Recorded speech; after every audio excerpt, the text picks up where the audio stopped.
Praise the lord.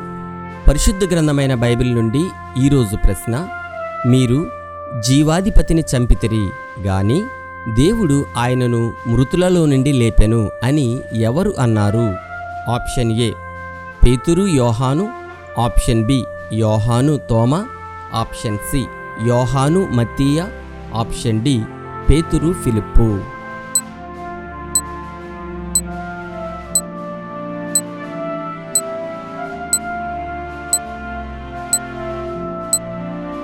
సరైన జవాబు పేతురు యోహాను. మీరు జీవాధిపతిని చంపితిరి గాని దేవుడు ఆయనను మృతులలో నుండి లేపెను, అందుకు మేము సాక్షులము. ఇది అపోస్తుల కార్యములు 3వ అధ్యాయము 15వ వచనములో వ్రాయబడి ఉన్నది. యెహోవా ఇశ్రాయేలీయుల దేవా, హృదయపూర్వకముగా నిన్ను అనుసరించు నీ భక్తులకు నిబంధనను నెరవేర్చుచు కృపను చూపుచూనుండు నీ వంటి దేవుడు ఆకాశమందైనను భూమి యందైనను లేడు.